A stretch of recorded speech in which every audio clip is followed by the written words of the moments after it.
don't know the power of sci-fi radio. This station is now the ultimate power in the universe. We would be honored if you would join us.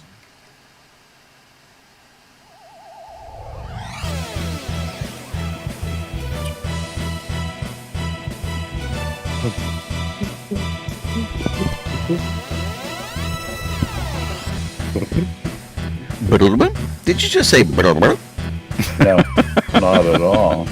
All right, this is sci-fi.radio, or Twitch, or Facebook, or YouTube, any of those things, because this is Docking Bay 94. We do this every Thursday night on all of these outlets. I am Sean Obi-Shawn Crosby. This is Jeff Donoho. I'm Colleen Kaylee Crosby. And trying to something a little different with the sound setup this time, so excuse me if it gets a little weird. Oh my gosh. But yeah, Jeff, I'm trying to give Jeff a better sound, man. Just like a clear sound, so he's like cooler. Oh, I guess that. Oh my gosh. Not too bad. Anybody else go to McDonald's this week and get their Hello Kitty Kaiju? I did. Indirectly. Yeah, we did. Colleen and I went. And it's funny, our restaurant only had Kitty. Only had Kitty. We Wow. did that this week where we tried to get things, and sorry I'm not good at aiming at the camera. Stay on target. Stay on target. They didn't have different ones of things. No, they only had number one. So like everybody, there were about 8 Happy Meals in our restaurant, and they were all Hello Kitty. Wow. Yeah, it was super funny. They were all Hello Kitty number 1. So I see. yeah. That's cool. I don't have that one. Well, if you want mine, you can have it. Right. Kelly Kane, Kane Bryson, who has been on vacation with her hubby, doing things across the English and other countrysides, mentions that you have a new look, Jeff. Oh yeah. Do you want to talk about your new look? my upper lip there. Yeah, it's a tribute to Walt Disney, or it was really more of a kind of a dare in a way, I suppose. One of the guys I work with at Finding Nemo, he just kept bugging me like every time he'd see me. You should grow a mustache. And so he did. I've been growing a mustache. Does he have a mustache? Yeah. Okay, because a lot of people who like have mustaches want company. Oh. And they're like, you should grow one too. Maybe. Yeah. So he did that, and then yesterday, which you'll probably get into yourself because you were at the park and saw them as well. Mm-hmm.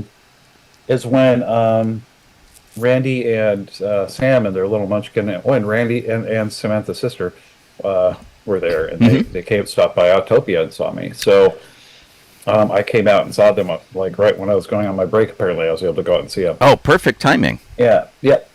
And her sister went on the ride and found me. It's like, do you happen to know? Because she saw my name tag. And like, yeah, like, do you happen to know? And I thought she said Manny and Sam, and I'm like, no, well, I know there's a lead named Manny and a girl named Sam that I work with, but I'm in my mind. I'm like, yeah. Sam? She's like, okay, cool. And then she's like, I'm a sister. I'm like, oh, Randy and Samantha.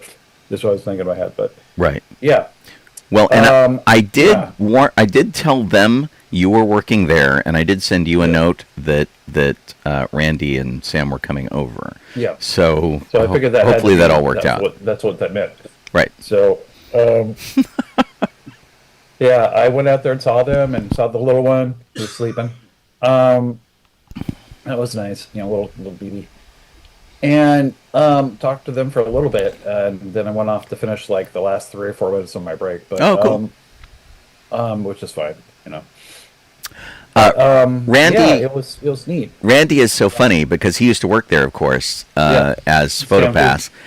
Sam still works there, and Randy. So he sent me a note when they got into the park, and they're like, "Weird question. You aren't here, are you?" And I'm like, "Yeah, of course I'm here." He's like, "Okay, well, we're over by the Royal Theater. You should come over." And so I went over and I said hi, and we talked for a while they were in line for like Snow White. And then I went off to do a couple of things. One was break in a new pair of shoes. Okay. So walking around Disney yesterday with a brand new pair of shoes because I completely destroyed my usual ones. They exploded. Oh. It was nuts. They're Florsheim. They're really nice shoes, very, very comfortable. Yet somehow I blew out one whole side of them. Dang. Yeah, it was crazy. I've never had Florsheims do it. Usually I wear out the soles before the rest of the shoe gives out. I got to send him a note with some pictures going, "What up?" Because it was kind of strange. So I'm breaking in these new shoes, and my friend David sent me on a quest to get something. I figured that's what that was about. And which was kind of crazy. And so I only saw them kind of briefly, but then I met up with them later to see Paint the Night. And what was really funny is the last time that I saw Randy and Sam was that they're like, "Hey, we're here for Paint the Night. Do you wanna sit with us and watch it?" And so he's like, "Hey, you want a repeat of the last time?" And I'm like, "Sure," because Paint the Night is going away. It was like either yesterday or tonight is the last night for the Paint the Night parade. Yeah. And so they're like, "Oh, we have to," and that was the whole reason that Randy came down, because Randy like doesn't want to be at Disney at all. He's mad at Disney. He's like, and he's working at Universal Studios now. Yeah, which is funny. So it's like he's got like former cast member grudge. Yeah. But it was nice to see them, and I didn't get to see you. I went by, and you were nowhere to be seen. But I did talk to someone at Nemo who had told me that you had come in for Nemo and they moved you to Auto. Yeah. And they called me right as I was getting to the parking lot to park my car. They're like, "Can you work? I don't want to work Auto." And I totally understand how frustrating that is, and Colleen probably knows too. Where you like, today you're gonna do this thing, and you like get in and you're ready to do a particular thing. You've mentally prepared yourself for one particular thing, and they're like, "Oh no, you're doing this other thing now." Yeah, like, But at Disneyland, it's so drastic because you're like, I could be driving a submarine, or I could be sucking on the tailpipe of an Autopia car. Yeah. I mean, at least my leads were okay. I had Pablo and Gregory. Pablo first, Gregory was closing, so that was fine. Well, and Gregory's always great anyway, because we have a shared history with him outside of Disneyland. Yeah. So he's a cool guy. Yeah. Every time I see him, I like do a hi bye. I like tap him on the shoulder, say hey, give him a hug, and then bail so I don't get him in trouble. Yeah. So we were out there, and that's exactly what like Randy and Samantha were saying. They're like, you know, with that mustache, you look like Walt Disney. I'm like, that wasn't the intent. To all who come to this happy place, welcome. And then they're like, okay, you know the guy that always comes to like Dapper Day as Walt Disney. You should be the guy coming to Walt Disney. Like, guys. Yeah, that guy's kind of funny when he does do that. But man, that guy gets mobbed. I'm sure he loves it. He loves it. Yeah, there was a guy who was coming on Dapper Day as young Walt Disney, and so he had the cardboard suitcase and the hat and the sweater and the tie, and he looked really good. But apparently, he turned out to be a real creep. Which was a bummer. He tried to join our Ghostbusters group, in fact, and he became really creepy, and he also ended up. I had bought the club an Easy Up, and he ended up with it. Yeah. It's like, dude. There's a whole bunch of reasons to be mad at that dude. The heck? Let's see. I mentioned Kelly. Lori Procopio's here. The Lady A is here. Vicky just chimed in from Facebook. Yeah. Mr. Talonthorn's here. You got that one already? No, he's not on my list. Oh, okay. Must have missed him in the chat. He's on Twitch. Oh, okay. Yeah, the Lady A's on Twitch, but somehow I didn't get his message. Oh, his was like the first one. But That's probably why. yeah, Getting a late start or something. Yeah, but it was neat to see them. I was glad to see those two, or three, four, maybe one. Yeah, they're Haven't fun. seen them in a long time. They're really fun That's people. like I would love to sit there and talk with them for a while, but I'm like, I'm on my break, and then got to go back to work. Right. So, yeah, but it was neat. Yeah. Sweet. And this is the one that Christina went to McDonald's and got like a couple of these apparently, and this is what they were at our McDonald's. Was this guy? Oh yeah. See him because I'm put in front of my face. It's the same. It's the same line. Yeah, And King Ghidorah. King one. Ghidorah. Yeah. Yeah. That's pretty funny. And we actually Yeah. know one of the guys who was one of the heads. Kevin.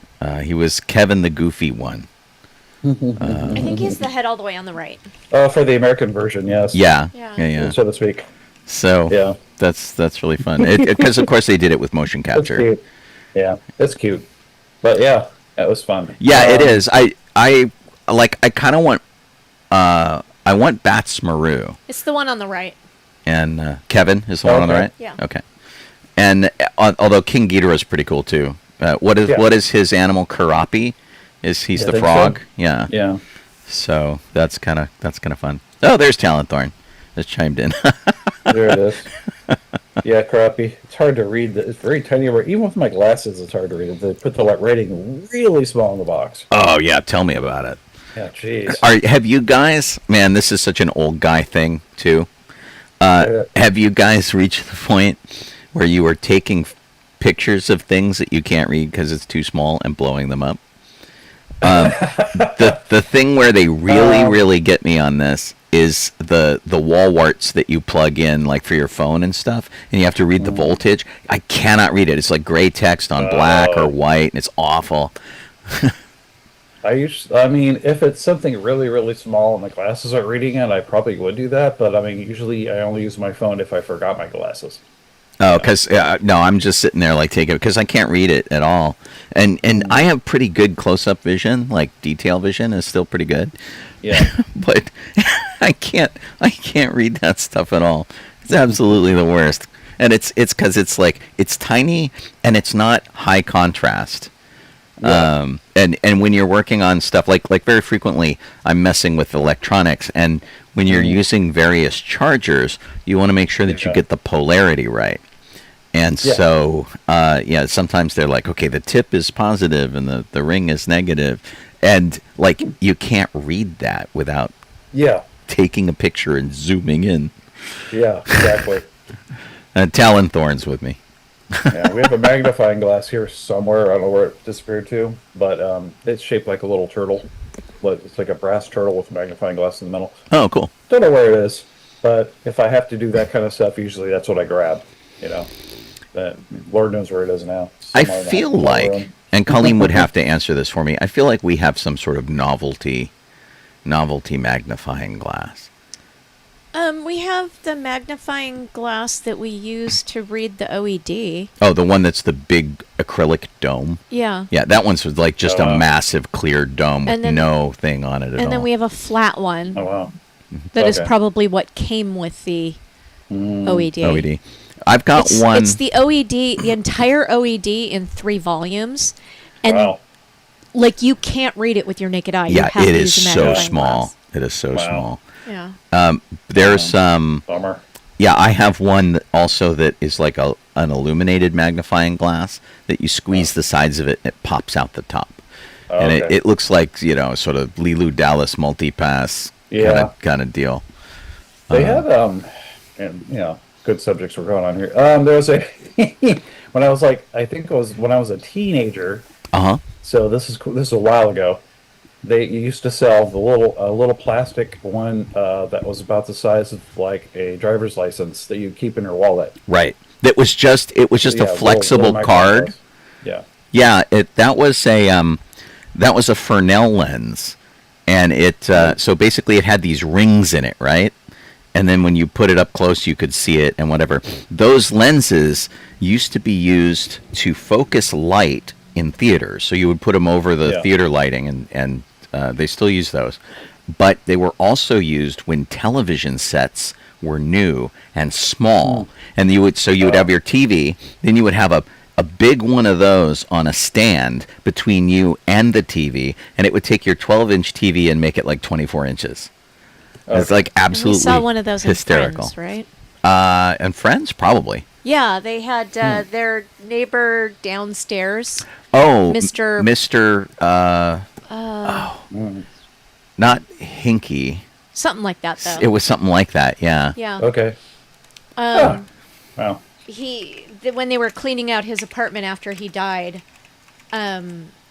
Joey got to take that home. Mr. Heckles. Yeah, that's it. Yeah. Okay. Wow. That's really funny. Nice. Yeah, the Lady A says she loves the OED. And I have to say, I love the OED too, and I love having the OED because part of my hoarding is knowledge. I love reference books. And so I'm willing to bet that amongst the people I know, I have the more extensive collection of Star Wars reference books available. Absolutely love costumes and things like that. And the problem is that they are always running out of date. So you'll have like the Star Wars Encyclopedia, which is accurate up to that point, and then they make more movies and they do whatever, and then you're like, well, why am I keeping this? And I'm that way with the OED. I'm like, I love it. I love that we have it. It was a very, very gracious gift from Colleen's mom. And but the problem is that it's always going to be incomplete because there's always more. And now we have the internet. Yeah. And so, like, the OED's on the internet. Like, do we still keep the OED? And of course we have it. It's on the shelf. It takes up a large portion of the shelf. And in fact, we had to adjust the height of the shelf to fit it because it's really big. And then it has a drawer at the top for the magnifying glass to be in. But there's part of me that's like, I don't want to get rid of that. It's so cool. You know, it's wacky. That's how my brain works. So I'm sure that's way too much information. Yeah. But that's really neat. No problem. So are we going to talk about the Oogie Boogie now or later? Oh, we can. Or are you are allowed to whenever you talk want. about We it, can, right? yeah, we can talk about that during the sort of Disney section, if you want. And if you have pictures, I meant to have you send your pictures over early. And I completely forgot to mention it to you because it's been this. I got to tell you guys, this week has been kind of crazy. I'm a little frazzled, as I imagine Colleen is. We were asked to be. Sean's bearing the brunt of it. Yeah, we were asked to be the power of attorney for a friend of ours who had reached her end of life, and she was a big science fiction fan. We knew her from conventions. We knew her husband from conventions, and he passed away in like 2014. And but we're acquaintances. We don't like know her super super well, but we are. I guess now we have adopted her turtle. Because she passed away on Sunday, and we had been like fostering her turtle until then. And in fact, I was sneaking the turtle into the hospital to be with her while she was in the ICU, which was this sort of like hidden but open secret amongst all the nurses. They'd come in and they're like, "It's Lucy," and they would know all about the turtle, which was really funny. And anyway, so we did that, and we're sort of dealing with her end of life stuff, which is kind of complicated. And so I am a little razzled. I really needed my Disney trip yesterday for sure, because I just it's a thing that I'm really working really hard to make sure that we do right by her, and it's hard because everybody else, they all have jobs to do, and they are dealing with many, many other people. We're just focusing on sort of one person. And so like trying to figure out where she's going to go and what her final disposition is and all that kind of thing is really complicated.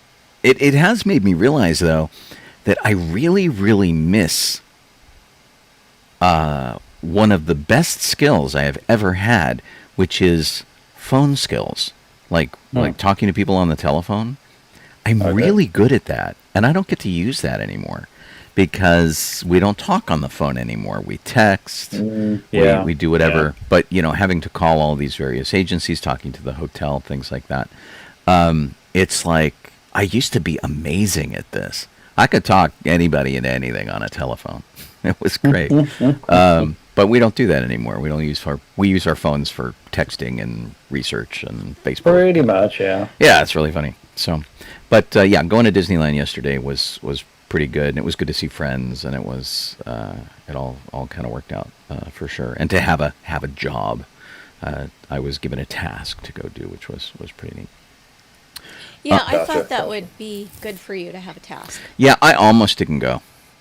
I'm like, I would have had to have taken a hit on my magic key, of which I have 0. I don't have any hits on it. Yeah, but also your magic key is going to expire in like 3 weeks. Yeah. God, is it that soon? It is that soon, isn't it? Wow. Yes. Damn. Yeah, it's pretty tough. But anyway, had a pretty good time. I should probably show you guys this. We haven't given it over to the person who asked yet. Let me go get this. I'll be right back. Talk amongst ourselves. Righty then. Yeah. No? What was Mater's Marketplace about, Jeff? Or did you already talk about that and I completely spaced? Not on the show yet, no. It's Mater's Marketplace is what they call it now. It used to be just like property control. And originally it was just part of Company D. It's just like a little tiny section of Company D, and they've decided that, I don't know when they did this, past 30 years, where they expanded to make it its own building. Uh-huh. Is that property control? Yeah, so that's Mater's Marketplace instead of property control. Oh. Just a new name. That's funny. Yeah. And I picked up a few things from there. Wait, you have to yes? you have to expand on that a little bit. So you've said that it used to be part of Company D, and now it's separate. But what is it for people who don't know? Okay. So Mater's Marketplace is usually it's not all of it is, I don't think, but I'd say like the ridiculous statement 99% is and 1%, so basically, most of it is all stuff that is from the parks that were used in the parks. That they're selling to cast members from the parks, or returns or something or whatever, yeah. Or never got sold, kind of thing. Some of that kind of stuff. And only cast members can shop there. Yeah. Right. Okay. Cast members can go there and take like one person with them or something. I can't remember what the ruling is. Now tell us what your experience was there. Yeah. So when I went, there were these barrels I wanted to get last time. They were gone. They had these big barrels that looked like they came from like Indiana Jones or something, but I never got them. And then I thought about it. When we were looking at them then too, it was like, what the heck would I do with these things? Put them in your garden. They're just a decoration. At least you have like a backyard and stuff. Yeah. Yeah. So what I ended up getting was like when I'm which is down in the shed right now, was a shovel. Believe it or not, they had two regular shovels. Like just a shovel, and ours is missing or gone or whatever. So I got a new one, and it was like $5. But hey, Disneyland shovel. Hey, nice. They had some old shirts, and it says on there what they're from. I can't remember what they're from, but it was for cast members used. Like costume shirts. Yeah, let me grab the plastic bag. Hold on a second. Sure. The really interesting thing about property control / Mater's Marketplace is again. Here we are. I'm back again. Sorry about that. Is that they will have blank rectangle there for everyone to look at. No, you're not blank. I was okay. One thing I got was this. This was, I think, a return. That's what I mean by like they sell like returns in there, because this was in there. Nice. And it's basically the wedge helmet. It's Big's helmet. This one, oh yeah, big. Sorry, big Sovine. It was just missing the little microphone wire and little thing, and the little tip. That's So- funny because mine is missing the chin cup. I have the microphone, Okay. but I don't have the chin cup. Yeah. This Somebody one has borrowed the- it and it it's came just back buried without the up in chin there. cup. Yeah. I got this shirt because I'm gonna use it instead of the one I currently have for Spider-Man, Steampunk, whatever. So I'm switching the shirt. So it's already red. But Cool. you can see it's still got the label in there for Disneyland. And that was So a cast this member is a shirt? Cast member shirt. Yeah, cast member shirt. Well, the other thing I don't really want to show because it's something I'm giving to Owen. So don't. On their birthday. Don't show it. Yeah, don't So- show it. That's cool. Yeah, You can tell us about it later. but yeah. Yeah. Well, that's fun. Excellent. But yeah. So that's all. That's basically what picked up there. I'm like, they're like, shovel, really? I'm like, but it was there, and we need one. So yes, a shovel. I have heard that in the past you were able to get like entire ride cars there and whatnot. Like sometimes they would sell off extra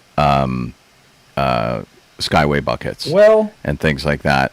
And I think what they do with that kind of stuff now is I think if they have it, they auction it. right now some I of don't it think you gets could just kept, walk in some of it gravel. goes to auction. I know in Florida when they shut down Extraterrestrial Encounter and they took that out and they were putting in Yeah. Stitches, whatever, you could buy entire seats at their property control. And because, I bet. they've Yeah. got hundreds of them, right? So they're like, yeah, if you Yeah. want them, you can get them. They were super neat. And it was very tempting. But again, it's Yeah. like, what am I going to do with that? Yeah, I wanted to visit the one in Florida, and apparently you can only visit the Florida one if you work at the Florida parks. Ooh, that's harsh. Yep. So that better be the same here then, darn it. Ooh. Oh, you're from Florida? Nope. Rude. I don't know. So rude. Yeah. And then by contrast, Company D sells items that were being sold in the parks, but obviously never got sold. So they just have it's like an overstock store of Disney parks items. That's what Cool. Company D basically is. Right. And yeah, I like Company D a lot. It's Anything pretty you can see. Yeah. pretty cool. Yeah. There was a while there at Company D where their friends and family access was very liberal in the sense that they had a flyer, and as long as you had the flyer, you could go. And so Yeah. they got inundated with sort of swap meet folks or eBay folks who would like come in and buy baskets and baskets of stuff. And when they realized what was going on, and that their poor employees who were working there, their cast members who were working there at the shop, were just getting trashed, they reined that in. And so now you have to Yep. know a cast member who can, they have to sign you in with their So to their speak. number and their signature and everything on the flyer. So yeah, they're very serious about that. Which is much better. So it's It has made it better for it is everybody. immensely better now. There's some of the cast members that I've talked to there who recognize Judy and I from going. We're talking about how relieved they were that they didn't have to do that anymore. And actually, they've been super cool to us too, where they're like, oh, we should. We haven't put this out for everybody, but we should show you this thing, and in case you want to buy it. And so they've been really nice, and which has been great. It's a fun place to Yeah. go. Very much, very much. I like. I go there every now and then. I mean, I could probably go every day if I wanted, but I don't really because it's not a huge change in merchandise day to day. It's Right. a little more gradual. It's you want to just sort of like Yeah. check in every couple of months and see what they've got, because it's when they go through the park. Although now is about the time probably, because they just put out all the Halloween stuff, and so they needed all Yeah. of that space, which is Yep. kind of crazy. And we were So there should be a bunch more, bunch more stock coming in. Yeah. Well, and I was talking to some of the marketplace cast members, and they're like, gosh, I don't know why we got rid of this. And I'm like, well, because you have Halloween and you have Christmas coming, and they want to sell it. And they're putting things on deep sale, which is like in the parks. Even they're putting things Yeah. on really deep sale, which is pretty good. Yeah. The quest that my They friend. have lights. Go ahead. Oh yeah. Oh, I was just gonna say real quick, the one thing I wanted to get from there, and I'm just holding off for a while, but I don't know whenever I can. Mm-hmm. They have Gunji's Lightsaber Hill Yeah, at Company D still, and I think it's $50. which is extremely less. Yep. Right, Way 50 lower than it 50 is in a the good parks, deal, or and was in if parks. so, Gunji is the Wookiee Jedi, and the lightsaber is faux wood. It's a really neat design. It's very organic. It looks like it's carved out of wood with some metal accents. It was extremely tempting last time I was there to get that. So I did not. Yeah. So I'm just like holding. Yeah. Doing. Who knows? Maybe. The quest that our friend David sent me on, which I volunteered for because Colleen's like, "Hey, you're going to the park." He's looking for a thing. Well, and the reason why I pointed it out was because I felt like you needed a quest. You were very stressed out. Yeah, it's been a stressful couple of weeks. You're on a quest. And Then Colleen do that, too. eh? She's been pretty stressed out too. At Great Wolf Lodge, your whole family but, can go on an adventure. Splash away in our water Is that park you or now. me? That's I think somebody that's else. I think that's me. I think one of my web pages decided to just start playing ads. That was open. So so our friend David is currently on the other coast. He went to Necronomicon, which is the H.P. Lovecraft convention. We have a couple friends there, in fact, and so he's there with his wife. It's his birthday weekend, and so he kind of did that for his birthday, and he dressed up and did spooky stuff. And while they were there, I think it was in Providence, Rhode Island, and then they went over to Massachusetts, and they're doing like Arkham-y kind of scary stuff over there, doing the H.P. Lovecraft tour. They went to Salem and looked at the witch trial stuff, but obviously he can't get to the park. Oh. And so he True. he said, "Hey, could anybody get to the park and get me this? I'm good for it." And the thing that he was looking for is a cast off from D23, and I would think that these all got sold at D23. Oh, I know. But I don't know. surprisingly, not so much. It's kind of big and ungainly, so I apologize. Let's see if I can fit the whole thing in on the screen here. It's this guy. And so if you're a Captain EO fan, or you saw the Skeleton Crew recently, this is Fuzzball. And so he was an Easter egg in Skeleton Crew in a cage, and of course this was Michael Jackson's little familiar / sidekick thing. And the thing that's funny, like on Michael Jackson, he's sitting on Michael Jackson's shoulder. This thing looks like it's about twice the size it should be, at least. It's absolutely huge. Yeah. I mean, this Big and tail fluffy. will kill you. Yeah. And I remember Disney used to make one that was about half this size. It was maybe this big. And so I went in to pick one of these up. And based on the picture he sent me, it looked like they had them in the trading outpost in downtown Disney. So I parked, I walked to downtown Disney, went through security, went right to the trading outpost, showed them a picture. I'm like, I'm looking for this because I don't see it in the store. I looked around first, and they're like, "Oh yeah, we had those this morning. We got 4." Huh? I'm like, 4? And then she's like, "Oh yeah, they sold out like right when we opened, and we had 4." I'm like, "Oh great, okay. Do you know if you have them in the park?" And she's like, "No, but that guy might," and pointed me over to a guy who was in a plaid shirt, and not like a regular plaid. He was like a merchandising guy, and he said he had come from Galaxy's Edge to see if they had Fuzzball there, because he wanted to see it and maybe buy one. And so they didn't have him in Galaxy's Edge at the creature stall. Nobody got him there. And he's like, "Yeah, we have nothing." And I went, "Okay." And so I went right into the park. I walked all the way through Galaxy's Edge or through downtown Disney because the monorail was locked. Like all the green gates were up. It was completely locked off. I thought it wasn't running. Boo. So I go all the way to the front gate, which is a pretty sizable walk. Go right in, go right to Tomorrowland, and I walk in, and I see another cast member, and I'm like, "Hey, I'm looking for this." And he, are you guys out of them? And he's like, "Oh, no, they're over here." And so he walks me over to this big bin that is, of course, empty.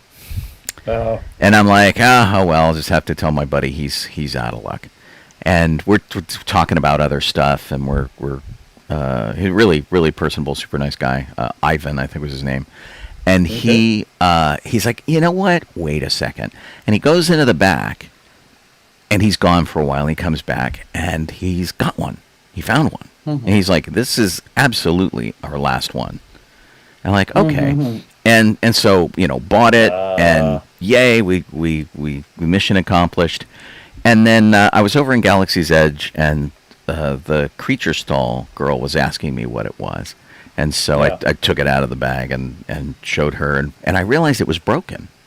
The tail was broken. And so inside this thing, first off, it makes noise. Yeah. So he's got a little chirpy. I thought that was coming from outside. So he makes little noises and stuff. And then, secondly, he has a full articulated plastic skeleton in here. Not just like wire so you can bend him around. He's got an actual plastic skeleton. And the tail had dislodged from the skeleton. And so I'm like, oh my gosh, what am I going to do? I'm going to have to see if I can fix this. I couldn't exchange it for another one. And it didn't seem to be broken. It just seemed to be dislocated. So I'm sitting in Galaxy's Edge, and I'm trying to fix it. And, of course, people are like, oh, my God, where'd you get that? I'm like, they're out of it, but try this store, Kind of a deal. I kept sending people over to a store that didn't have them anymore. And it wasn't until this afternoon that I figured out how to fix it. Got it fixed. Okay. So he's back in good shape, and everything's terrific. Okay. All is well. But, my God, this is huge. It's huge, and it's heavy. It was, I think it was about $50. Yeah. And it was pretty good. So they were supposed to be online too, but they're supposed to what? They were supposed to be online too, but no. I did not see them there. Yeah, I looked because I was just going to tell David to order one. Yeah. And they didn't do it. So I got to tell you that the drawback of hanging out with Ivan and being in a really stressed out and very bad mood is that he talked me into the mouse droid that they had at D23. Oh, okay. And so I bought a mouse droid at D23. But you didn't tell your wife. I haven't told my wife yet. You told your wife all about your day, but you didn't mention that. Well, I didn't tell you all about my day either, because I also didn't tell you about going to visit the Ewok adoption thing at the Droid Depot, which was funny too. I realized that. I'm like, I didn't even mention the Ewok thing. But yeah, actually, so this mouse droid is the box for it was so large, I couldn't carry it. I physically could not carry it. There was no way to get a good grip on it. Like if I were a very large man, maybe that would have worked. So I ended up tearing it out of the box and driving it to my car because I couldn't carry the box. And is it bigger than the other one? The box is, yeah. It was crazy. Like the one from Galaxy's Edge? Yeah. It's basically the same kind of thing. It's just this is the one from Mandalorian and Grogu, the snow one that Grogu disassembles in the movie. So, but yeah, oh my gosh, it was crazy. They're doing a thing with these Ewoks, Batu buddies, which we mentioned on the show last week, and they're like Furbies, kind of, where they're dolls with a little bit of animation, like the ears move, and the eyes are LED screens. And so they have animations that they do, and they look right and left and whatever. And so I got a chance to look at one of those in person. If you look straight on, it's pretty well. All the eyes look very cartoony and not like the rest of the thing, which is sort of a tangible looking Ewok. And if you move to the side a little bit, they sort of just like glow a color, which is a little weird. You have to like look at them straight on to see the animation. Otherwise, you just get color, which is kind of weird. And what they're doing, so at the Droid Depot, Galaxy's Edge, there's the place where you build droids. And then there's a second room, which is like pins and kitchenware and things like that. That whole room has now been completely given over to the Batu buddies. It's everything on the shelves is related to these Ewoks. They used to have droids behind the counter. Those are gone now, and they've got other gear up there, sort of, to fit in with whatever. And I went there, and I went to just like walk in to check it out, and they stopped me at the door, like, "Are you here for this experience?" I'm like, "What experience?" And they're like, "Well, if you want to come in, you have to adopt an Ewok." And I'm like, I am not adopting an Ewok. I want to check one out, but I am not adopting an Ewok. And so she let me look at the one that she had, and that was fine. And then somebody else who recognized me said, "Oh my gosh, do you want to come in?"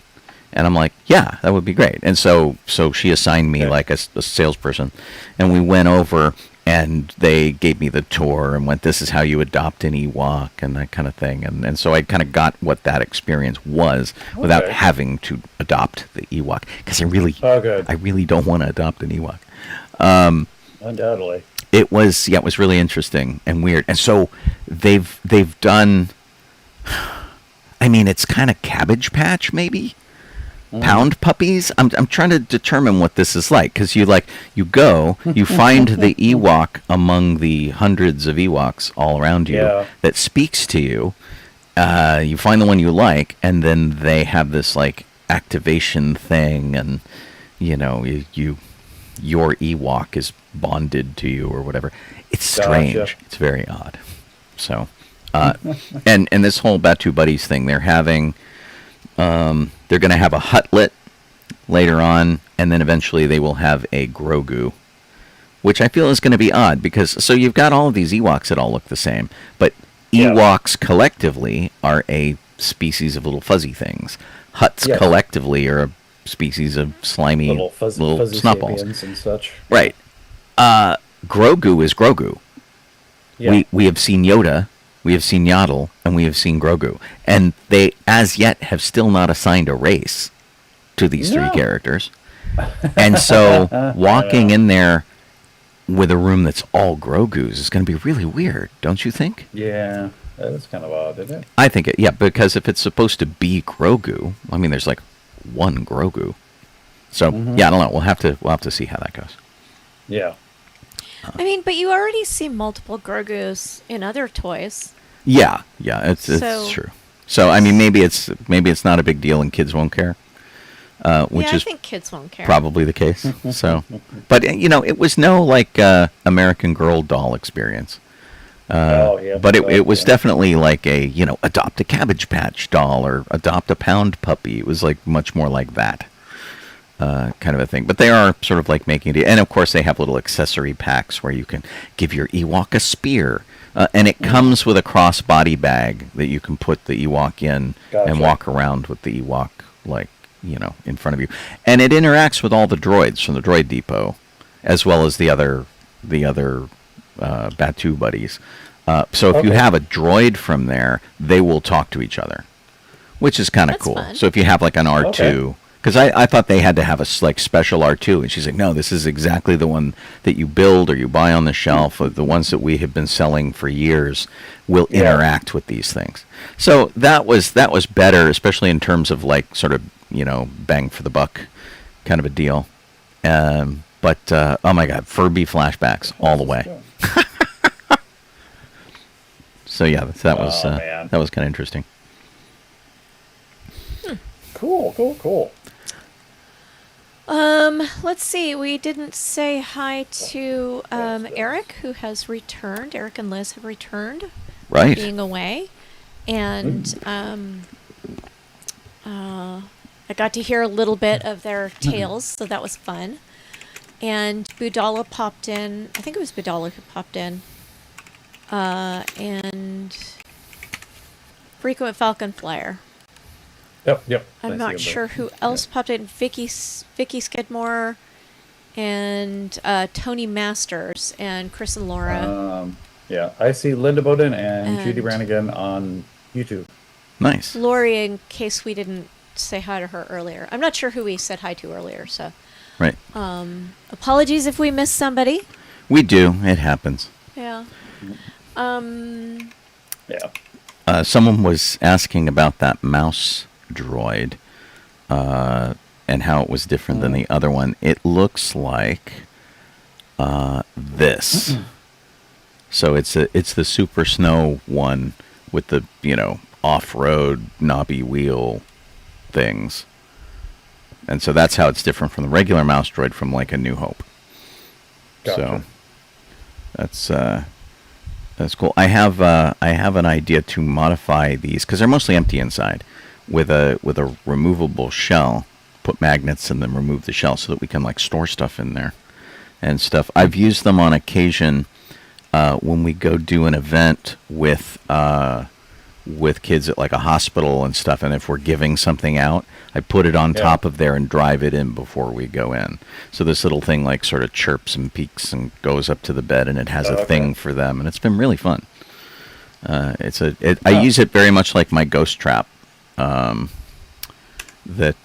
where I can deliver things with my ghost trap on a truck, the RTV remote trap vehicle. So. Yeah, they're pretty neat. So I gave in and I got one. And fortunately, I have the Disney discount because it knocked like $30-something off of it, which was nice. So, oops, there we go. Wow. Okay, Cool so beans. are we ready for Star Wars history? Sure. Yeah. Well, we could talk about it. Yes, we did. Okay. I'll bring up the other thing in a minute. Because I can't remember okay. what we did this weekend. I don't think we did We didn't do much. anything. Yeah.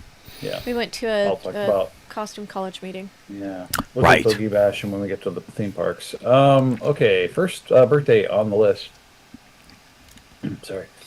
August 20th, 1915. That's when George Russos was born. He's a comic book artist who worked on his Star Wars thing, actually, is his connection to doing the Marvel run way back when, Star Wars. So he worked on that.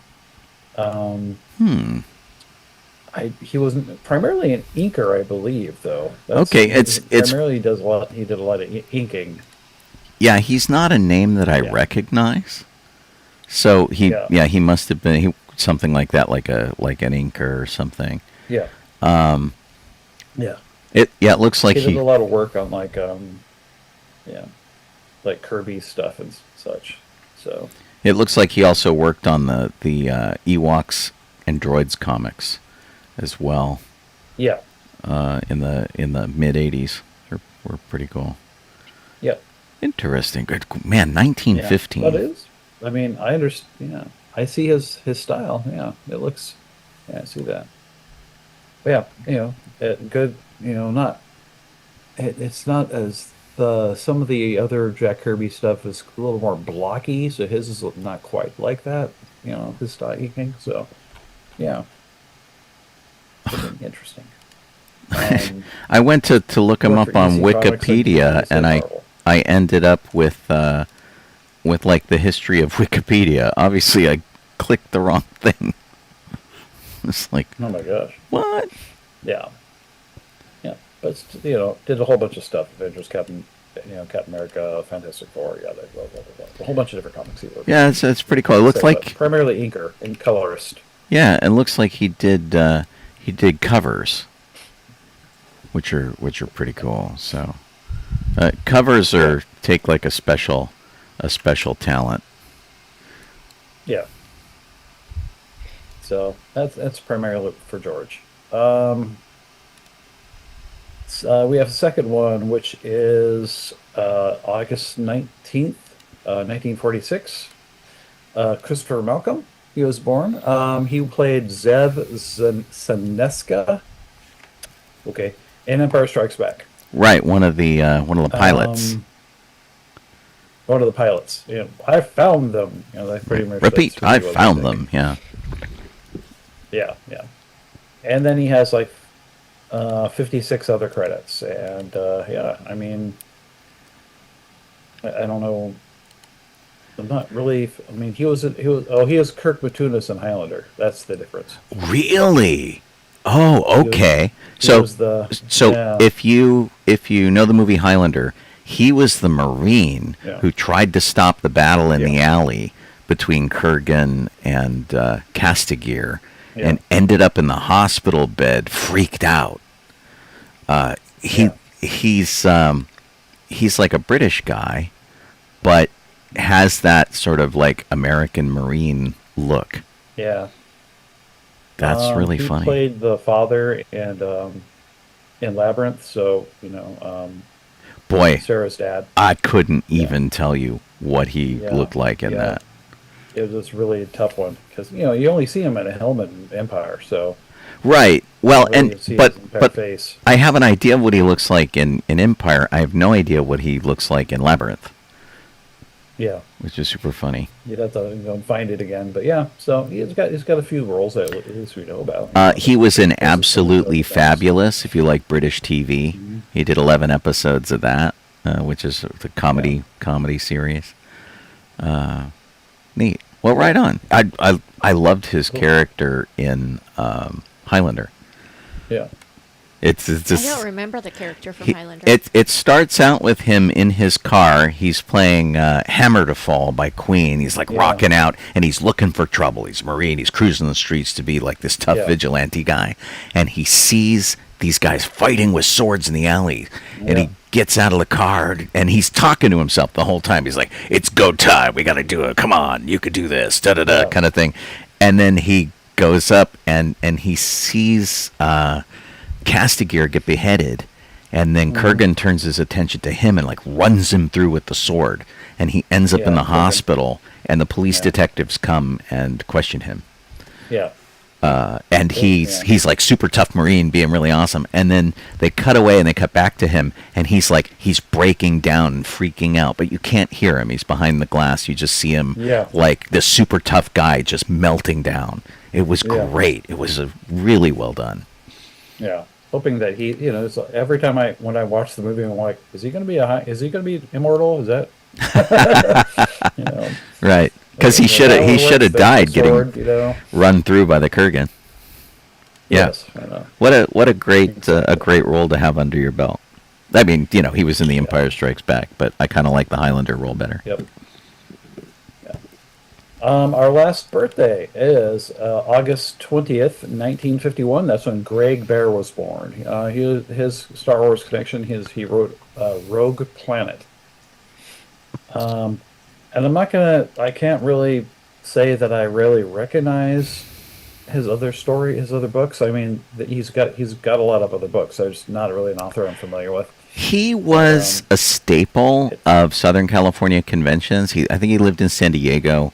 And he would come to Lost Con and he'd go to Comic Con and things like that.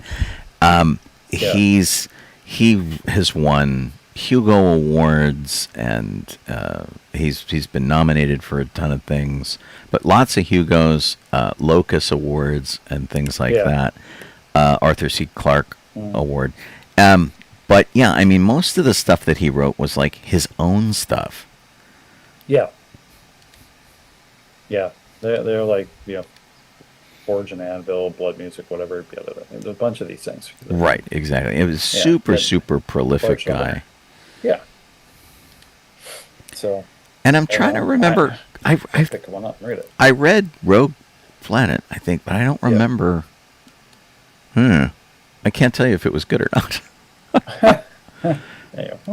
But you know, it was like 25 years ago. Okay. So. Yeah, when I went back to read one of the authors I liked in high school, I was like, I don't know, maybe not. Isn't that awful? You there are all these books that you loved growing up, and then sometimes either you outgrow them because they're a little more juvenile than you remember, or you don't agree with their viewpoint anymore, and you're like, you kind of outgrow them that way, which is interesting. Or sometimes the authors get weird. Like I used to love Piers Anthony and the Xanth books. And there was a point where there was a shift where his life started to get complicated, and he used to write these author's notes, which were always super entertaining at the end of the book. They usually told you about writing the book. And then eventually the author's notes were as long as the book. And I think they even got bigger than the book at one point. But, 20 books in, you're like, okay, I kind of can't handle this anymore. And I've never gone back to read them again, which is because I remember really loving them in the 80s. Yeah. They were huge, and the bookstore was right next to where I worked. So I was always in the bookstore. But, some of those authors that Orson Scott Card, you're like, this great book is great, and then he turns out to be weird, and you're like, not so much. Or more recently, J.K. Rowling, where you're like, oh my God, Harry Potter's amazing, and she's awful. Mm-hmm. So, hi Matt Tillard, he's watching as well. I see him on here now. Yeah, people are having trouble with Twitch. I'm sorry about that. It's been shaky. I don't think it's us. Yeah, I'm checking on that right now, but I don't think it's us. I think our speed is good. Yeah.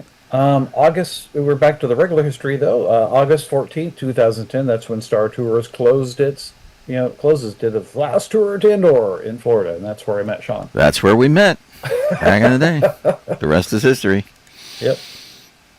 August 16th, 2002, Lucasfilm's Big Rock Ranch opened. There you go. In 2002? It says 2002. Okay, so for frame of reference for you guys, there's Skywalker Ranch, which everybody knows about. There's the Presidio, which is where all the main offices are of Lucasfilm and ILM, which have shrunk over time, but they had quite a bit of property over there. And then this sort of third place that they opened was called Big Rock Ranch. And Big Rock Ranch was originally designed for the admin team for Lucasfilm, LucasArts. Like the video game company was supposed to be there. The lawyers were supposed to be there. Eventually, animation was housed there. So when they were working on the Clone Wars and things like that, if they weren't having a meeting, so if they were having a meeting with George and talking about the Clone Wars, they went up to the ranch and they did it in George's big house. And if they were just working on the show, they did that at Big Rock Ranch. Of course, all of that has kind of gone by the wayside, but Big Rock is still there. And that is where now, if you go do the Skywalker Vineyard wine tasting experience, you go to Big Rock Ranch. And it's gorgeous. It's on a lake. It is mission-style architecture, beautiful dark woods and things. It also has a Yoda statue up front, so you don't, get ripped off for that. And one of the things, and I have found a web page for them, or for somebody who has worked on them, like their architecture or something. If a lot of people confuse it with Skywalker Ranch, and they're like, "Oh yeah, I've been to Skywalker Ranch," and in reality, they have been here. So anyway, it's this really gorgeous building. It's absolutely lovely. We had a friend who was working up there, and on Star Wars Detours. You remember Star Wars Detours? Somebody Colleen and I worked with at the House of Moves left. He ended up working for Lucasfilm Animation, and worked on Star Wars Detours when we went up. And like Skywalker Ranch, there was a lot of fine art everywhere. It was really amazing, high-quality art that will be in George Lucas's new museum when it opens in about a month. And so that is, they had a list. I talked to the security there. They had a list of things that they were supposed to save in the event of a fire. Like, grab them off the walls in this order, because they were, sort of priceless works of art, which is funny. I'm at the architect's site who built this place. So, yeah, it's really really interesting. It's a beautiful beautiful place. But they never really used it for the purpose that they said they were going to use it for. Interesting. Yeah. There's still one left, one Jeff. if you want me to do it. But Yeah, go for it. We're at the 8 o'clock hour. It's just a quick thing. August 20th, 1973 is when George Lucas signed the memo for Fox to make Star Wars. Woohoo! There you go. Alan Ladd Jr. taking a risk on George Lucas's weird sci-fi project. Pretty awesome. You guys are listening to us on sci-fi.radio, sci-fi for your Wi-Fi. That's a URL. If you go there 24/7, we have movie music, anime music, things of a geek-related nature. I do the morning show from 9 to 11, Monday through Friday, and you can hear us there. If you want to do it. And plus we also have like a sort of Dr. Demento kind of show called Strange Transmissions. We have interview shows. We have all sorts of stuff. Go to sci-fi.radio and take a look at the schedule up there. And it will be whatever your time zone happens to be. But of course, if you're already listening to us, then you know all about it. You could be watching us on Facebook or Twitch or YouTube. Sorry if you're having any kind of technical difficulties. I checked all our numbers and our connections over here. Everything seems to be okay. So whatever's going on, nothing I can fix. So sorry about that. Big thanks to Kit for keeping our show document going and things like that. She's not here tonight, is she? No, she's not. I think She's working. She sent me a message and I responded and she didn't say anything and I'm like, But anyway, Kit functions as producer on the show, keeps our show document going and all that kind of stuff. Yeah. We're very grateful for her doing that. And of course, I am Sean Obi-Shawn Crosby. This is Jeff Donoho. I'm calling Kaylee Crosby. And we're grateful that you guys tune in and hang out with us on Thursday nights. Although we should tell you right now, in case we forget at the end of the show, we're probably not going to be on the air next week because Worldcon is in town. Colleen and I are volunteering there. As usual, we are overcommitted. And I don't know how we would mount this show We're not going to be on the air next week. from the hotel. Yeah, so, it's not. Chances are, we are not. Right. I'm going to try to do the morning show from there, which is just audio. Fingers crossed. Let's see if I can pull that off. If not, they'll have to deal without us for a week. You can go to I think it's worldcon.org. Or no, LACon 5. I think .org. I'm looking right now to make sure I don't. There you go. Yeah, lacon.org. We'll give you information on that convention if you want to go. It's in Anaheim, California, across the street from Disneyland at the Anaheim Convention Center. Barbara Hambly, Ronald, who is a novelist. Ronald D. Moore is a screenwriter and did a lot of Star Trek stuff and things like that. Colleen Duran is a cartoonist and a writer and an author. Aerospace engineer and scientist Dr. Anita Sengupta will be there. Tim Kirk, who's a Hugo Award-winning illustrator. Stan Sakai, cartoonist, is going to be there. He did Usagi Yojimbo and other things like that. Jerry Sullivan is a fanzine editor. Ursula Vernon writes under the name T. Kingfisher, and she's going to be the one of the author guests of honor. Tracy Drain is a flight systems engineer. Therese Mason-Pierre is a writer and a poet. And we have a children's author, Tracy Baptiste. And many other people. So, I mean, if you like a more literary experience other than a media convention, this is worth your time to go. But it's a very different convention than Comic-Con or anything like that. It's run by fans, for fans. And I think attendance is going to be crazy light this year because people are afraid to fly to the United States. Ooh. They're spooked. So well, I understand why. You want to quarter Larry Niven at a party, the chances are good. Chances are good. Especially if you're a cute girl. He likes those. Hey there, hey there. Anyway, so we will be there next week. Of course, we'll tell you all about the following week. But sorry for no show on Thursday because of that. So, moving on to theme parks. Sean, do you want to talk about the end of the Paint the Night parade since you saw it? yeah, that'd be fine. It's the first time in a while that I've seen the Paint the Night parade where everything was working, which was really interesting. It is the up-to-date replacement, technologically speaking, for the Main Street Electrical Parade. Yeah.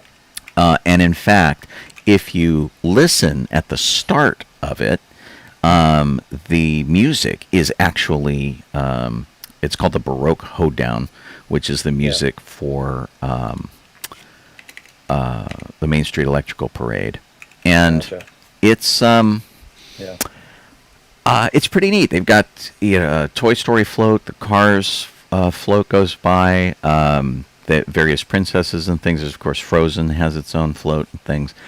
Everything's animated. There's a Monsters, Inc. one with just incredible automation on the float, animation with the things. And it's really, really fun. But the thing that makes it slightly awkward is that the music that they play during the parade is like, when can we do this again? I can't wait to see you. All that kind of. So when you know that this parade is ending, it's awkward to listen to all of this. When can we do this again? But of course, it's been running for the 70th anniversary, which has been pretty good. It started May 14th of last year. And so it ran a little over a year.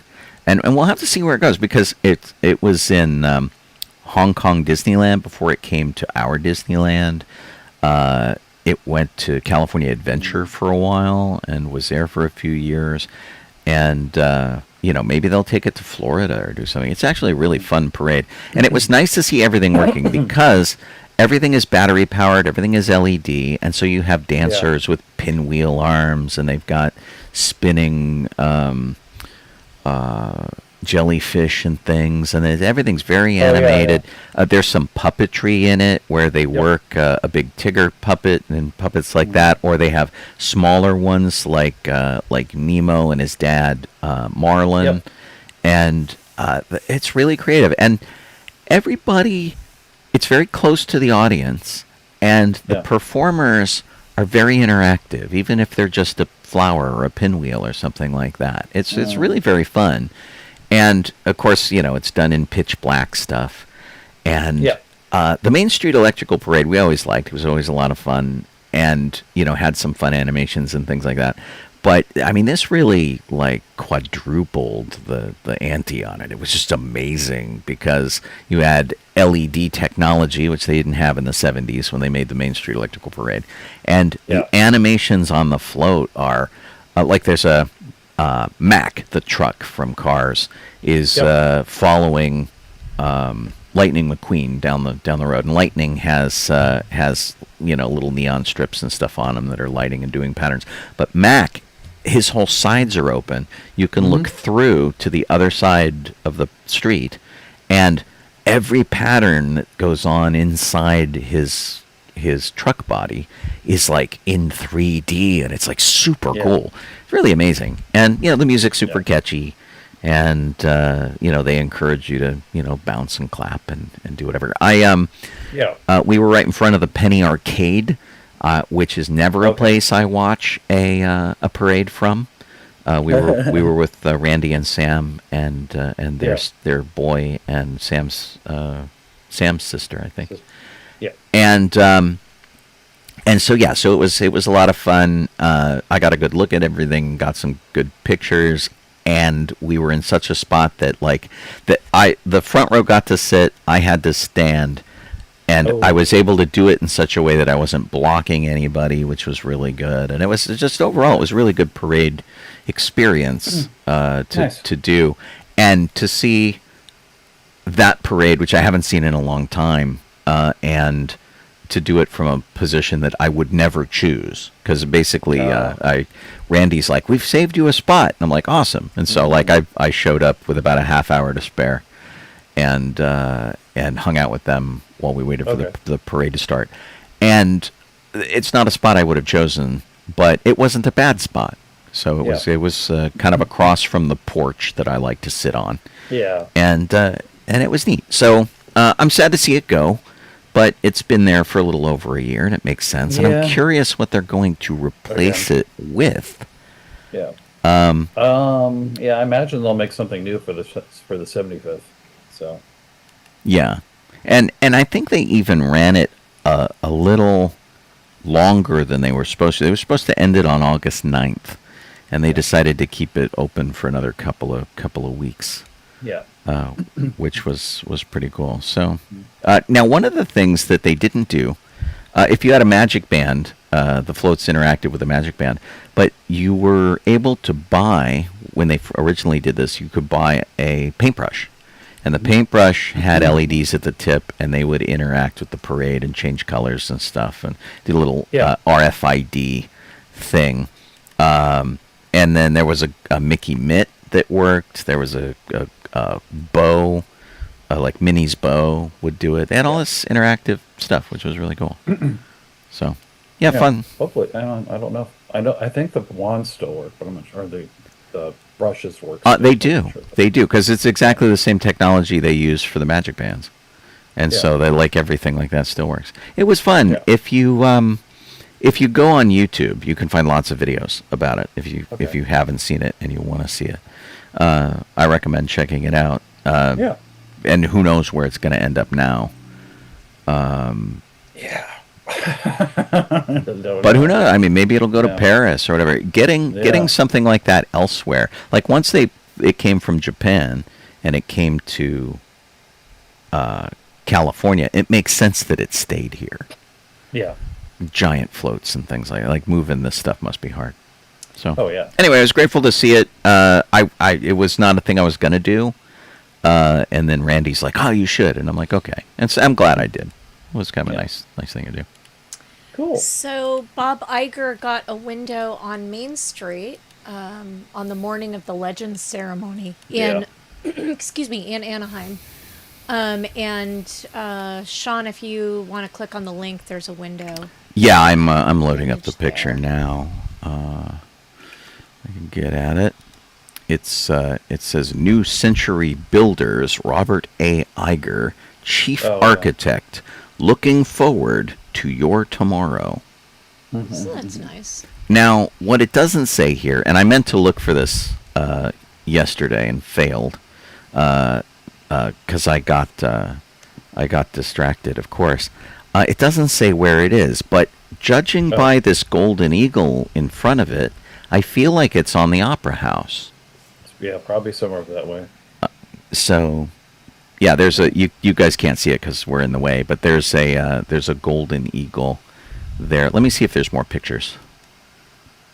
Oh, I just linked one. Okay. You would need to do a search to find more. Maybe while you're looking that up, we can talk about the fact that over across the way at California Adventure, Jack Kirby will be getting a plaque at Adventure's campus. Yep. Woohoo! Currently, there's just one for Stan Lee, and they're going to add one for Jack Kirby. Awesome. Well, and there is space either across the plaza from Stan Lee or like down one over. Eric says that the next parade at Disneyland will be the holiday parade, which needs to be updated so badly. Oh, it and does. I have to say, at Disneyland in Anaheim, the last maybe 4 parades I've seen have all been the holiday parade. I know. Isn't that the worst? It's absolutely the worst. I mean, I love the parade. It's very catchy and everything, but after you've seen it several times, and I'm not a cast member, so it's not like I'm seeing it because I work there. But So this is the window that it's on. It looks to me like the Emporium. So it's the Emporium is on the west side of the street. Oh, someone said that it was near, that it would be on the Emporium, but like catty corner to the firehouse. Right. So because they said he was right by the Walt apartment. Right, and so you can see. Here, let me grab this picture here real quick. There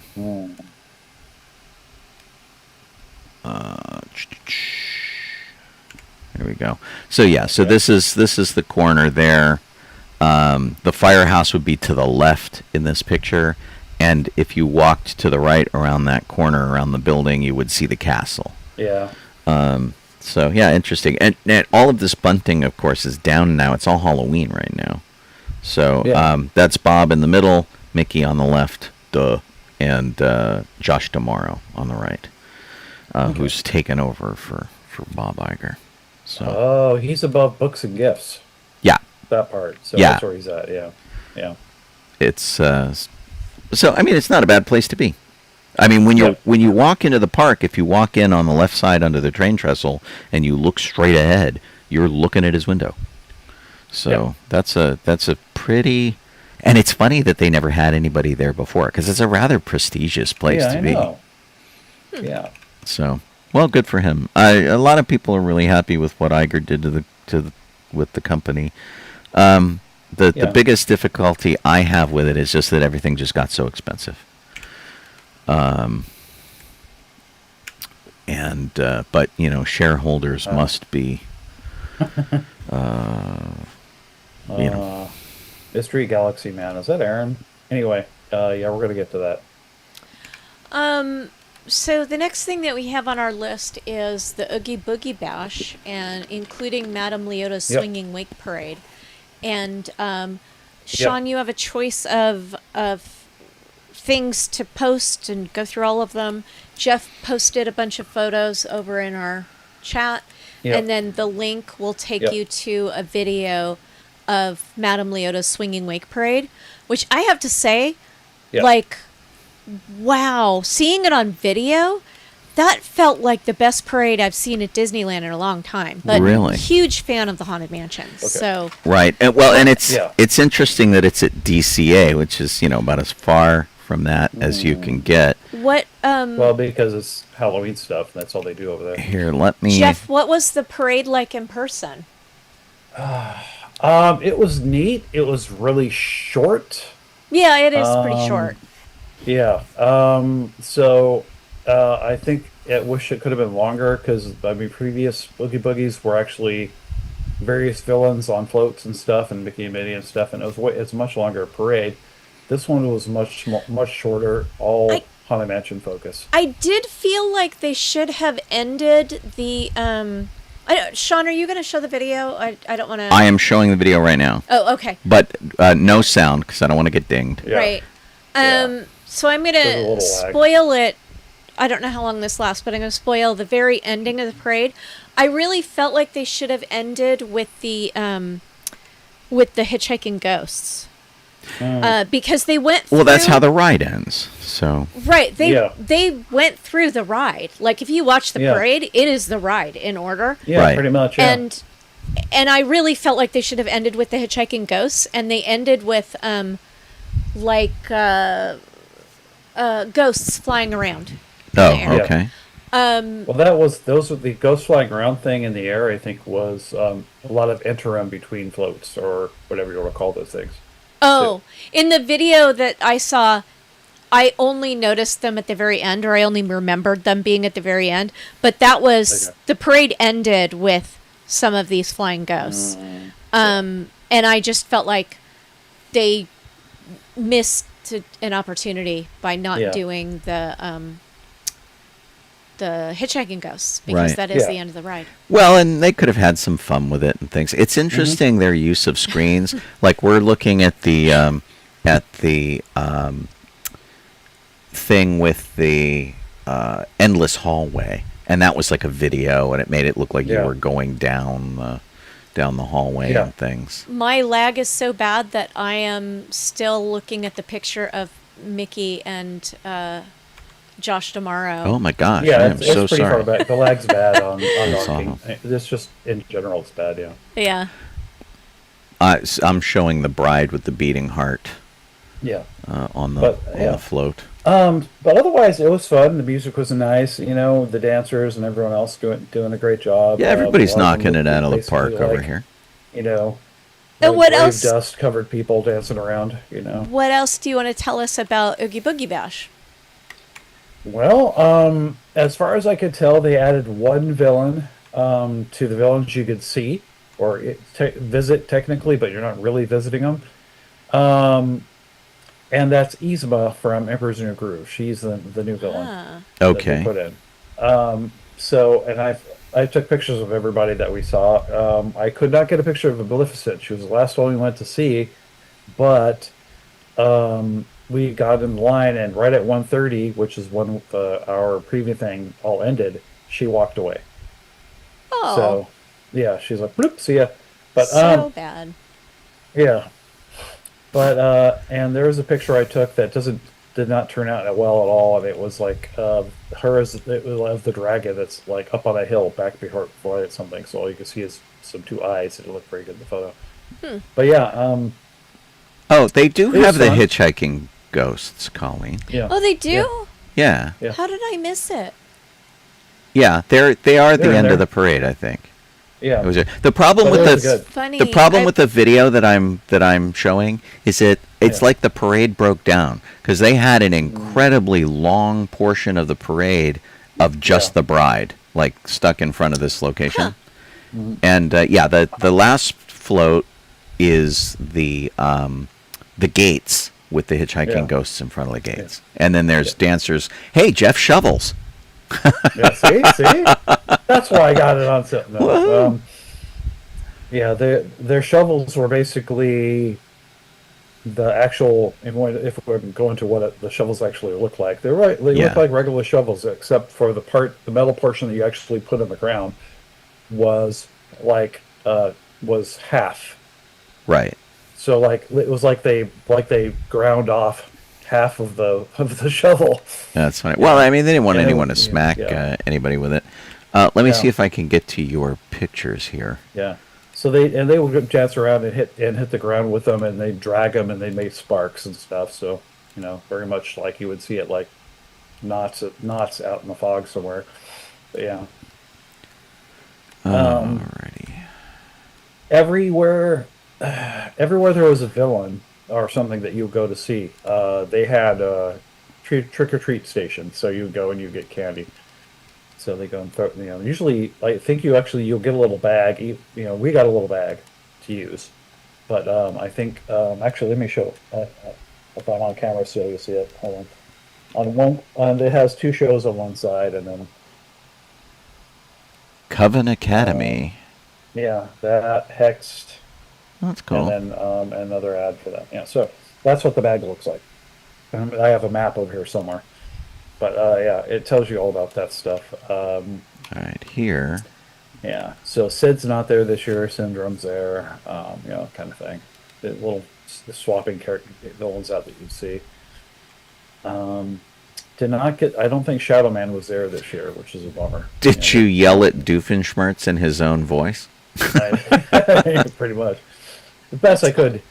I think it's a different guy this year. I'm not sure. It looks But, similar, but it's hard to tell. His voice is when he gets higher, it's a lot closer. When he has the high part of the voice, it's closer to the actual one by Right. Dan Povenmire, but the rest of it not so much. Yeah. What's his name? Ernesto from Coco? Yes. Always Ernesto de la looks Cruz. badass. He looks so good. Yeah. Yeah.